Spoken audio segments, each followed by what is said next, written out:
There was a day that I became wealthy. I'll tell you the day, I know that day I was rich. I was broke, I was pissed, I was angry at everybody else but who? Myself. But really underneath it, I was mad at myself. I just couldn't beat myself up anymore, so I was pissed. And I had a friend that I loaned money to when I had barely enough, and I knew he needed it, and I gave him $1,200, and I'm here not able to eat. I'm down to like $25, $26, and I'm saying to him, calling him, and he's not returning my call, and I just need some money, and he's ignoring me. I didn't ignore him then, so I'm pissed. I'm frustrated. In the midst of all this, I'm also pragmatic. I got 25 and change, call it $26. What the hell am I gonna do? So I thought, okay, when I was totally broke early on, when I was 17, I used to save my money up and load up for Christmas, load up for the week.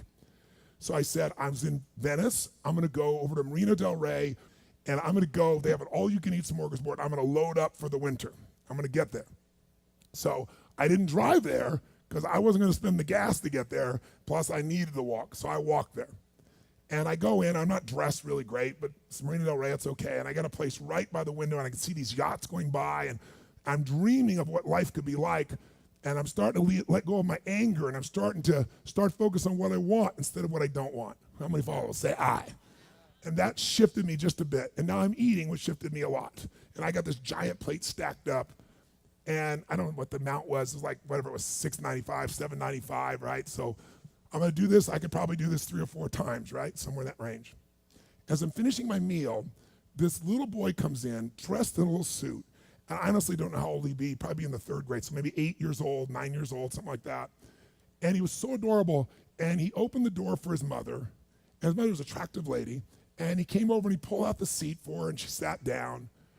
And she was a pretty lady, but as pretty as she was, I was totally obsessed by this boy. He had presence at 7 or 8 years old.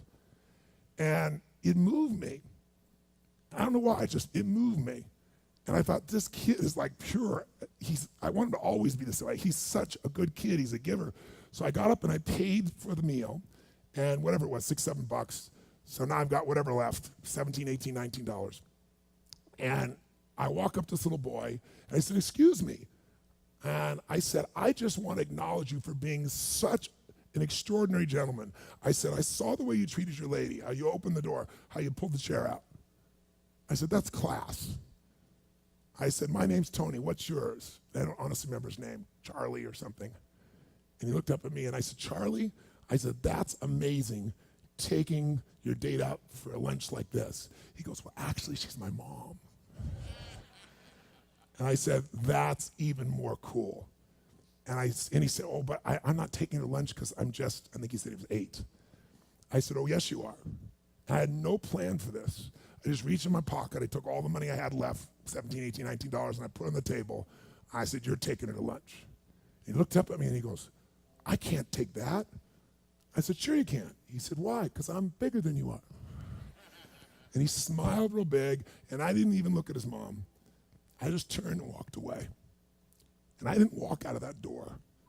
I flew home. I should have been freaking out. How the fuck am I gonna eat?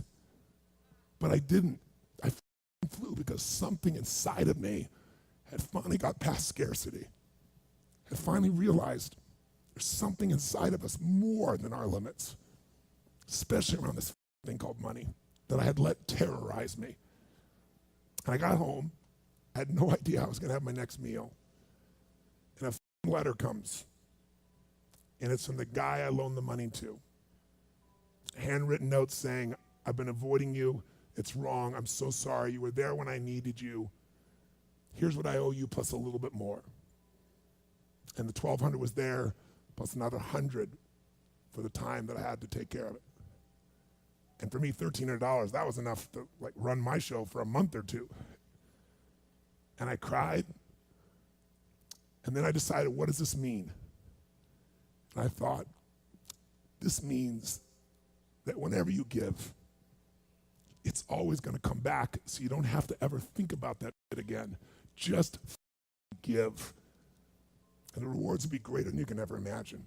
I don't know if that's coincidence, But I decided to believe that day was a blessing when I became rich. And I can tell you honestly, I've had tough days in my life, economically, emotionally, like all of us. But I've never gone back to that scarcity. I never will. The secret to living is giving. Do it when you don't have it, and I promise you, scarcity will leave your life.